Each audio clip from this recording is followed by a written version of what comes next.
2교시 진행하겠습니다. 2교시는 8장 인적 자원 관리 보도록 하겠습니다. 우리 교과서에서는 221페이지가 되겠네요.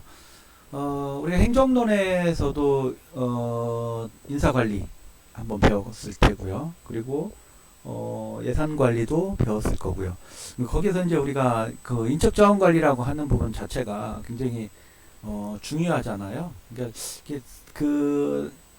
인사가 만사라는 표현이 있는데 얼마나 좋은 자원을 가지고 복지관을 운영하든지 시설을 운영하냐라고 하는 부분은요, 아마 시설장한테는 굉장히 큰 복이 아닌가 싶은 생각이 들어요. 우리도 취업률이 굉장히 높은 과 중에 하나잖아요. 근데 이게 교수님들도 수고를 하시지만 좀 더 중요한 부분 중에 하나가 얼마나 좋은 자원이 학과에 들어와서 3년 동안 공부하고 그리고 훈련받고 봉사하는 과정에서 어떻게 성장하냐 매우 중요하잖아요. 그러니까 노력하는 만큼 성장할 수 있는 자원이 들어오면 좋잖아요. 그래서 이제 우리가 그 인적 자원이라고 하는 부분은 이제 어떻게 관리하느냐, 어떻게 자원을 수급하느냐, 이것도 매우 중요한 부분이기 때문에 사회복지시설 운영론에서 한번 다뤄보는 겁니다. 한번 살펴보도록 하겠습니다.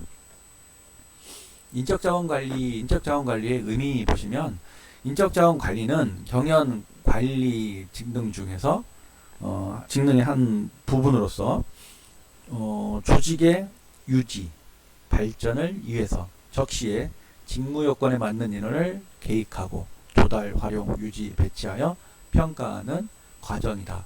그러니까 이제 직무 요건에 맞춰서 사람을 어떻게 뽑을 건가 계획하고 그리고 뽑아서 배치하고 평가하는 모든 과정을 우리는 인적자원 관리 이렇게 표현을 합니다.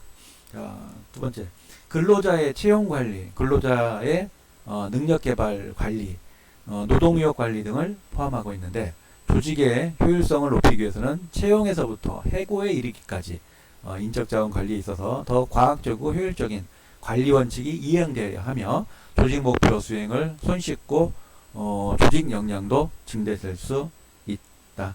이게 사실 그 직원에 대한 그 관리라고 하는 부분이 쉬운 것은 정말 아닙니다. 사람을 뭐 관리한다라는 것은 바람직한 건 아닌데, 어쨌든 자원 관리라고 하는 부분 자체가 쉽지 않은 부분이라고 하는 부분인데요. 자, 보시면 시설에서의 그 인적 자원 관리라고 하는 부분을 보면, 인적 자원 관리란 시설의 조직 목표를 달성하기 위한 인력 관리를 활동한 관리 활동이다. 그럼 인적 자원 관리 기능은 뭐가 있냐? 자, 인력 계획. 자, 어떤 자리에 적재적소에 어떤 사람을 뽑겠다라고 하는 부분, 선발하는 모든 과정이고요. 그 다음에 이제 그 경력 관리. 예를 들면 뭐 어떤 업무를 담당했다. 아니면 이제 법인 내에서 어떤 시설로 옮겨졌다. 그리고 보수 및 퇴직금. 이제 당연히 이제 월급을 줘야 되는 거고요. 그리고 이제 입사한 이후부터 1년 이상 되면 또 퇴직금이고, 이런 어떤 보수에 관련된 부분도 그렇고요. 보건에 관련된 부분, 특히나 예를 들면 이제 복지관에서 일을 하는데 그 경로식당에서 일을 한다. 그러면 영양사나 조리사 같은 경우는 위생증이 분명히 있어야 되는 부분이거든요. 뭐 이런 것도 보건에 관련된 부분, 또 안전 및 복지 후생에 관련된 부분. 이제 뭐 사회복지 분야에서 이렇게 재해라고 하는 부분이 뭐 이렇게 많지 않을 거라고 생각을 하는데, 그게 이제 예를 들어서 무슨 뭐 특히나 이제 정신 시설 같은 경우는 뭐 어떤 뭐 갑작스럽게 뭐 어떤 뭐 폭력이 뭐 발생한다거나 뭐 이런 부분도 있을 수 있기 때문에, 그리고 또 생활 시설 같은 경우는 또 뭐 예를 들면 뭐 시설 안에서 뭐 낙상이라든가 뭐 이런 부분들도 있을 수 있죠. 그다음에 이제 복지후생에 관련된 직원의 복지후생입니다. 급식비를 지원해 준다거나 아니면 뭐 복리후생 차원에서의 어떤 뭐 휴가 제도나 뭐 이런 부분들 뭐 있을 수 있고요. 그다음에 사기와 인간관계 관리라고 하는 부분, 그러니까 직무를 하는 데 있어서 뭐 보수라고 하는 부분도 중요한 부분이지만, 그 일을 할 수 있다라고 하는 부분, 이게 사람이 좋아서 그 관계 때문에 일을 좀 더 보다 재밌고 즐거운 마음을 할 수 있지 않나 생각이 들고요. 이제 복무라고 하는 것은 이제 업무에 대한 어떤 어떤 체계적이고 과학적인 방법을 동원해 줄 수 있도록 지원한다거나 뭐 이런 부분들, 그 다음에 노사협조 뭐 이런 부분들이 다 인사자원관리 기능에 속한다고 볼 수 있겠습니다. 그 다음에 시설에서 인적자원관리는 이제 크게 5가지로 나눠지는데요. 첫 번째, 직무 중심의 인사관리. 자, 직무별, 직종별 채용 관리를 정착화시킨다 하는데, 사실은 이 직무관리 인사에서 중요한 부분 중에 하나는요, 인사관리를 추상적으로 하지 않고 직무를 바탕으로 한다. 그러니까 이거 일이 좀 많을 거야. 아무래도 자원봉사가 많이 오니까 자원봉사 일이 많을 거야라고 하고, 그리고 예를 들면 노인대학 같은 경우는 방학도 있잖아 이렇게 하는데, 실질적으로 자원봉사 업무가요, 이것을 필요에 따라서 개발하고 훈련하고 배정하고, 그리고 나서 이제 배치한 다음에 평가하고 뭐 이런 과정들을 철저하게 하게 되면 자원봉사 업무라고 하는 부분도 만만치 않아요.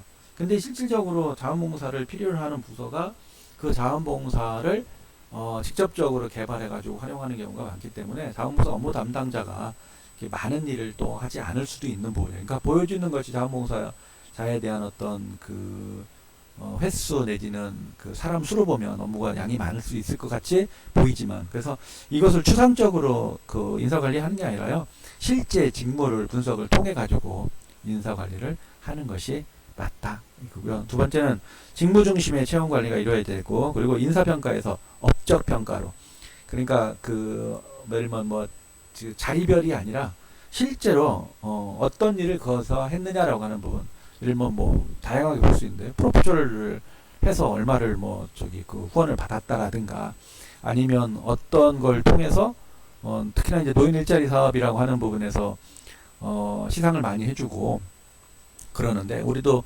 인력개발원장상부터 시작해서 보건복지장관상까지 받았던 기억이 있는데, 이제 그런 것들이 결국에는 전국 단위에서 몇 군데 안 주잖아요. 이제 그런 어떤 성과를 거뒀다거나 라고 하는 부분에 따라서 이제 평가를 할 수 있다라고 하는 부분이고요.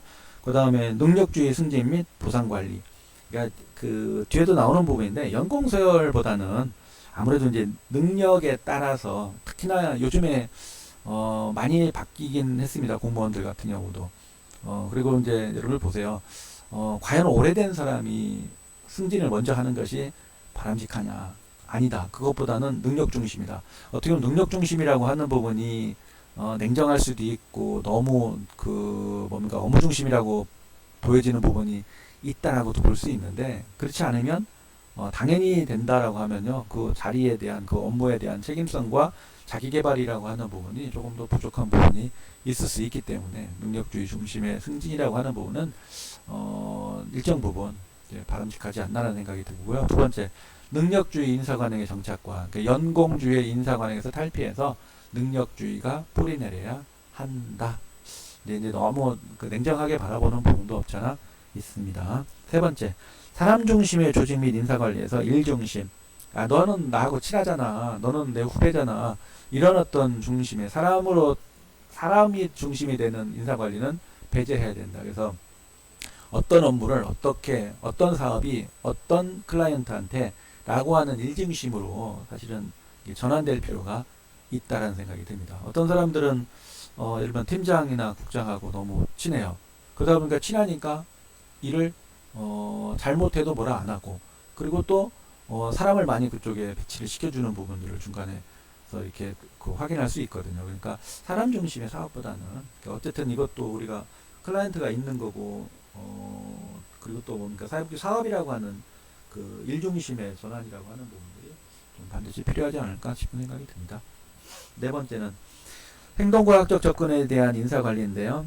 여기서 보면 시설 직원의 의식이나 욕구를 파악하여 불만 원인을 제거하는 소극적 인사관리를 지향하고 적극적으로 동기를 찾아서 만족시켜야 된다. 그래서 통제에 의한 인사관리보다는 목표관리로 처우 관리에서 능력개발 관리의 한 차원의 방향이라고 하는 부분들에 대한 전환이 필요하다. 이렇게 보고요. 마지막으로 다섯 번째, 인사관리의 과학화. 각종 측정 기준과 도구를 활용해서 데이터나 정보 원천을 정리해서 객관성이 있는 직무 수행과 해석이 가능해야 한다.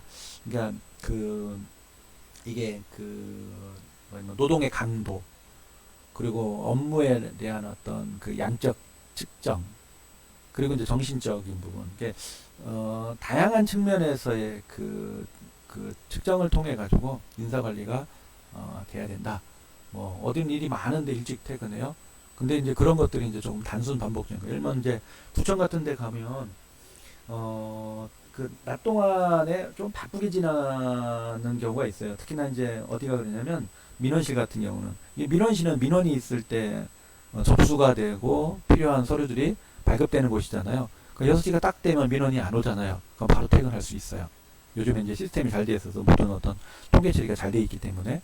근데 다른 부서 같은 경우는 낮 동안엔 지리하게 움직여요. 근데 이제 그런 곳에서는 예산서라든가 업무에 대한 계획서라든가 이런 것들이 계속적으로. 근데 이제 그런 것들이 계획서가 금방 끝나는 게 아니라 다양한 어떤 그 뭐랄까 부처의 도움 내지는 어떤 그 체계적인 어떤 그 조직적인 어떤 그 계획서가 필요할 때 있잖아요. 근데 그것은 이제 시간을 필요로 하는 부분이거든요. 그래서 이제 낮 동안에 이제 바삐 움직였는데 그 민원실에서 있는 사람들이 6시에 퇴근하더라. 왜 6시에 퇴근하냐? 라고 하는 부분, 똑같이 일을 했는데, 근데 똑같이 일한 8시간이 측정 도구가 과학화되면 그 부분에 대한 부분은 조금 다르게 해석될 수 있는 부분이 있다. 이렇게 볼 수 있는 거죠.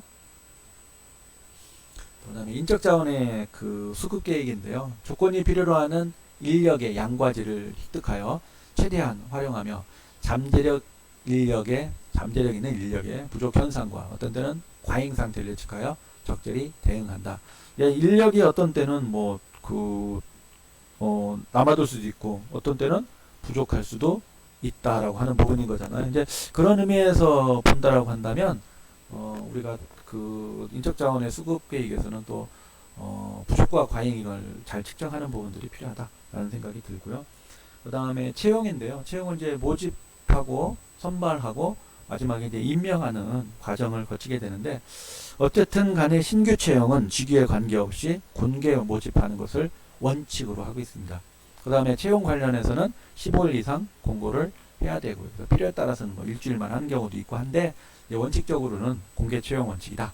공개 채용 원칙도 이제 뭐 그 필요에 따라서 이게 그 예를 들면 뭐 소식지라든가 홈페이지라든가 아니면 뭐 지자체라든가 뭐 어떤 그런 곳에 이제 공고를 하지만 결국에는 이제 기관에서 어떻게 뽑느냐라고 하는 부분인 거잖아요. 이제 뭐 공개 모집을 한다고 해놓고 미리 뭐 그 결정을 한다거나 뭐 이런 부분들이 생길 수 있는 부분이 있기 때문에, 그래서 사실은 이것은 운영을 어떻게 하느냐. 요즘엔 뭐 블라인드 면접도 한다고 그러고, 그리고 또 서류 면접을 하는 동안에 저희가 이렇게 예전에 가보면 특히나 이제 공공기관 같은 경우는 어느 대학 뭐를 나왔는지조차도, 특히나 이제 뭐 연령이라고 하는 부분이나 이런 것들은 대학이나 연령이나 이런 부분들은 뭐 아예 볼 수가 없습니다. 그럼 뭘로 보냐? 실적입니다.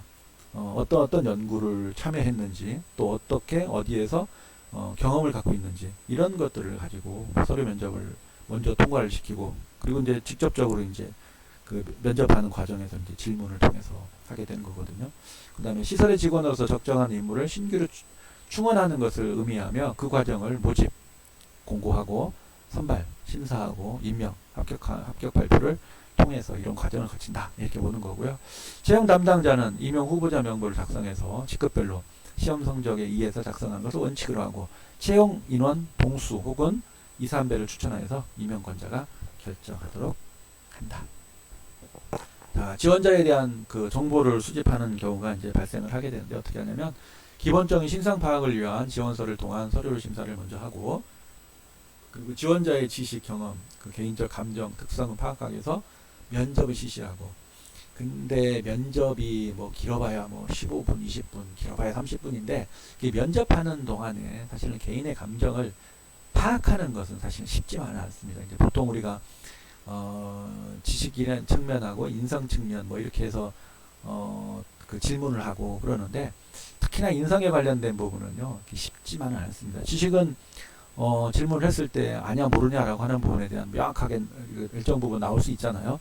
근데 개인적 감성, 파악, 인성에 관련된 부분은요 면접을 통해서 단기간에 쉽지는 않습니다. 그러니까 이제 뭐 개의별 면접, 팀별 면접, 뭐 이런 걸 통해 가지고 집단 면접을 통해 가지고 찾아내려고 하는데 쉽지만은 않습니다. 평가 기술을 향상시키기 위한 전직 시의 고용주의 추천서. 요즘엔 이제 추천서를 많이 활용을 하죠. 특히 외국에는 많이 합니다만, 또 관련 경력 등 참고사항을 많은 걸 검토하고, 필요시는 학교 성적이나 시험도 보고, 그 다음에 건강 진단서까지 제출을 통해서 정보를 수집할 수 있다. 자, 인력개발은 뭐냐라고 하는 부분인데요. 여러분들 한국 보건복지부 한국 인력개발원, 이제 보건복지부 인력개발원 수를 뭐 합니까?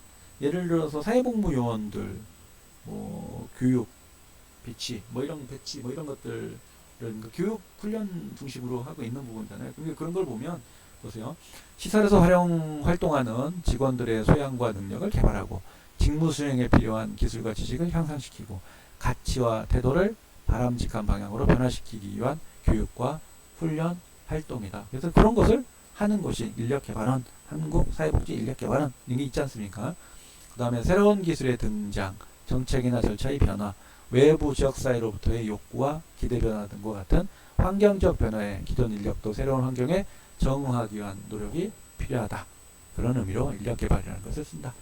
자, 인력개발의 목적과 필요성, 능률 향상, 사회복지 조직의 운영관리의 원활과 기관의 서비스 효과성을 제고해서다. 두 번째, 사기 양양으로 의사소통의 개선 및 업무의 결속력을 높이기 위해서다. 그 다음에 조직 발전에서의 조직체의 침체를 방지하고 개혁을 가져오기 위한 수단으로 활용된다. 그 안정성과 융통성의 향상, 교육 훈련을 받은 직원이 확보된다면 어느 정도 조직체의 안정성과 융통성도 확보될 수 있을 것이다. 필요성, 조직체에 대한 효율적 운영 관리를 가능하게 해주고, 오리엔테이션을 마치고 현업에 배치된 신입 사원에게는 추가 교육 훈련도 필요하고, 경력 사원도 새로운 업무를 담당하기 위해서는 업무 수행 능력 향상을 위한 훈련이 필요하다. 자, 그 다음 이제 신규 직원에 대한 훈련, 오리엔테이션을 보는데요. 자, 시설의 역사 서비스. 예전에 감동받았던 것 중에 하나가, 일반 사회복지관에 있을 때는 그냥 시설 직원 오리엔테이션이라고 하는 것이, 담당 팀장, 업무 직종별, 이게 소개 같은 거, 그러니까 전체 오리엔테이션은 이제 기관장 내지는 중간관리자가 하지만, 사업에 대한 안내를 그렇게 해주더라고요. 이제 그런가 보다 했어요. 근데 월드비전에 가니까, 전국에 있는 신입 직원들 전체가 모여서, 그때 한 20명 정도 됐던 것 같은데, 전체가 모여서, 그러니까 지역별로 신입 직원, 언제부터 언제까지 신입 직원 모이세요 해가지고, 2박 3일인가 3박 4일 신입 직원 교육을 받으러 갔었어요. 근데 그때 월드비전의 어떤 설립에 대한 역사, 바피얼스 목사님이 한경재 목사님과 함께 1951년도부터 시작해서 이렇게 쭉 설명하는 월드비전에 대한 소명, 그리고 이제 사업에 대한 어떤 의미, 역사성, 이런 것들에 대해서 교육을 하는데요. 이제 그렇게 교육 끝나고 나니까 월드비전에 대한 애사심 같은 게 생기고, 그리고 같이 함께 일한다라고 하는 동역자 정신, 그리고 신입 직원을 이제 직원 연수를 받았던 동기들의 관계, 이런 것들이 굉장히 밀착되더라고요. 끈끈해지는 어떤 동료애 같은 게 있더라고요. 그래서 신입직원 교육의 훈련이라고 하는 부분들이 이런 의미가 있나 보다라는 생각을 했어요. 그래서 신입직원이라고 하는 부분에 대한 오리엔테이션은요, 매우 중요하다. 그때가 느꼈습니다. 그래서 신입직원에 대한 교육은 결국에는 뭐하고 연결되냐면 이직률하고도 연결되는 것 같다라는 생각이 들었습니다. 자, 그 다음에 기본 정책 규정 절차 설명을 해야 되고, 그 다음에 기관의 조직적 구조, 그리고 월 급여, 근무 시간, 휴가, 병가 등에 대한 기본적 정보, 직원을 위한 사무실 배정. 이제 직원을 뽑는데 책상 배정도 안 돼 있는 상태, 조직별 구성도 안 돼 있는 상태에서 직원을 뽑아가지고 잠깐 어디 앉았다가 나중에 시간 되면 아니면 그때다 책상을 어떤 의자를 구입하고, 이런 건 예의가 아닌 것 같아요. 기본적으로 딱 가면 이렇게 필요에 따라서 예쁜 조그만한 화분이라도 하나 갖다 놔서 꽃을 갖다 놔서 환영을 하지는 못할 망정, 그렇게 그냥 쉽게 이렇게 소중함을 모르고 먼저 뽑고 사무실 의자 배치를 뭐 늦게 한다거나, 이건 자리 배치 늦게 한다거나, 이건 아닌 것 같습니다. 그다음에 건강보험, 퇴직 개입, 기타 직원을 위한 후생복지급여, 무슨 퇴직 개입 뭐 이런 것들은 뭐 별로 바람직하지 않죠. 자, 승진, 급여 인상, 창의성 등을 개발하기 위한 재방 기회를 부여하기도 하다. 일반 직원 훈련은 직무 수행 개선을 위한 교육 훈련을 말하는 것으로 새로운 기법에 대한 기술 등 습득을 하는 것. 그 다음에 감독자 훈련은 이제 중간 관리자인데요. 1인 이상의 소속 직원을 통솔하여 감독할 책임을 부담할 슈퍼바이저에 대한 훈련 방법은 강의, 회의, 분임 토의, 사회 발표 등이 있다. 그 다음에 관리자 훈련이라는 게 있는데요. 여기 이제 관리자는 슈퍼바이저는 조금 높은 사람들에서 고급 관리자에 대한 훈련, 뭐 이런 것들. 그럼 이제 고급 관리자니까 리더십, 정책 수립 이런 것들이 제일 중요하겠죠. 그 다음에 리더십은 조직체의 발전, 유도, 촉진하고 인간관계를 조성하며 동기부여 훈련이 필요하다. 그 다음에 정책에 관련해서는 어떤 정책을 어떻게 선택할 거냐라고 하는 결정할 수 있는 능력을 배양시키기 위해서 훈련을 하기도 하더라. 자, 그럼 훈련의 방법은 뭐냐? 강의. 전통적인 거. 1인당 비용이 저렴하다. 전체가 모여있는 상태에서 강의를 드리니까 저렴하죠. 대신에 수동적일 수밖에 없고. 회의. 주제에 대한 사전 지식이 있어야 효율적이고 소집단에 활용된다. 그러니까 회의를 할 때 주제를 미리 정하고요. 그리고 회의 주관하는 사람들은 그 주제에 따른 기본적 어떤 그 데이터를 가지고 가서 회의를 하는 게 어떤 방향성 내지는 깊이가 달라진다라고 하는 부분. 그래서 회의를 할 때는 그냥 회의합시다가 아니라 회의를 주관하는 사람은 그 주관 내용에 대한 주제에 대해서 충분히 파악하고 있고 관련 백데이터를 반드시 가져가는 것이 필요하다. 토의, 해박한 지식을 갖고 있는 사람이 먼저 발표를 하고 여러 사람에 대한 토론을 하는 것. 사례 발표, 교육 대상자 스스로가 특정 사례에 기술된 여러 문제에 대한 최선 해결책을 분석해가는 방법. 그래서 요즘에는 강의 회의보다는 토의, 사례 발표 이렇게 훈련을 하는 경우가 많이 있습니다. 그 다음 시설에서의 동기부여. 동기부여는 인간의 행동을 유발하고 행동을 유지시키며 나아가서 행동을 목표지향적 방향으로 유도해가는 과정이다. 동기부여는 어쨌든 그 목표지향의 방향으로 가기 위해서는 매우 중요하다. 자, 업무상의 동기부여가 있는데요. 기술의 다양성과 전문성을 발휘할 수 있는 기회가 제공되고 과업의 의미, 공헌, 중요성을 인식시켜주고 과업 수행 결과에 대한 피드백이 또한 필요하다. 인사관리의 동기부여를 보면 신분보장과 보수가 고려되나 지나친 인사보장, 신분보장은 태만해지거나 무능한 직무수행에 대한 적절한 제재가 불가능하기 때문에 조직의 역기능성이다. 신분보장이 보수가 당연히 되면 좋죠. 근데 그렇게 되면 너무 태만해진다 이렇게 얘기를 하고 있는 거고요. 자, 인적 자원을 능력에 맞게 적재적소에 배치하는 것. 어떤 사람은 예를 들어서 성격이 조금 더 차분해. 그러면 회계 업무나 이런 어떤 서류 중심에 외형적이다 그러면 대인관계, 후원자 아니면 봉사자 아니면 어떤 교육적인 측면. 이게 그렇게 해서 개인의 성향에 따라서 업무를 배치하는 것도 능률이라는 측면에서는 매우 중요하다라는 생각이 듭니다. 그 다음에 개인적 특성상 개인이 직장 밖의 취미 생활이나 여가 활동을 하고 있다면 이들이 직무와 관련이 중요한 영향을 미칠 수도 있다. 성격, 유형, 다양한 욕구, 환경도 고려해야 될 요소이기도 하다. 이런 얘기고. 과업 환경상의 동기. 직무 수행은 인간관계 등 동반되는 하나의 사회적 과정이다. 물리적 환경의 개선이 또한 요구되기도 하더라. 그러니까 업무를 수행하는 데 있어서 예를 들면 컴퓨터 아니면 어떤 소음 아니면 집중할 수 있는 어떤 조명 이런 다양한 것들에 대한 개선도 필요하다. 이렇게 볼 수 있겠습니다. 자, 갈등 관리. 우리나라의 사회복지 조직의 환경은 보수적인 측면, 그 다음에 승진의 기회나 업무 시간의 과다 등 매우 열악한 환경 조건으로 인해서 사람들과 집단 간의 갈등이 발생하기도 하더라. 근데 갈등이 전혀 없으면 의욕상실로 무사 아니할 수도 있다. 그래서 갈등이 심하면 구성원들 간의 투쟁과 대립, 비협력적 조직으로 생존 자체가 위협되기도 하더라. 그래서 그런 시설도 있어요. 전혀 그냥 좋은 게 좋고 이렇게 하는 데가 있고, 어디는 아예 무슨 그런 어떤 관계 형성이 안 되니까 맨날 투쟁하고 싸우고 이런 것들. 그래서 적당한 갈등은 유지가 필요하다. 때로는 필요하다. 조직에 대한 부분에 있어서 적당한 갈등, 우리가 적당한 긴장, 너무 많이 긴장하게 되면 이게 좀 그 업무를 해칠 수도 있는데, 적당한 긴장은 때로는 필요하다라고 하는 부분으로 정리를 할 수 있을 것 같습니다. 자, 이렇게 해서요, 우리가 인사 자원 관리라고 하는 부분을 간단하게 봤고요. 다음 시간에는 문서 사무 관리를 보도록 하겠습니다. 수고하셨습니다.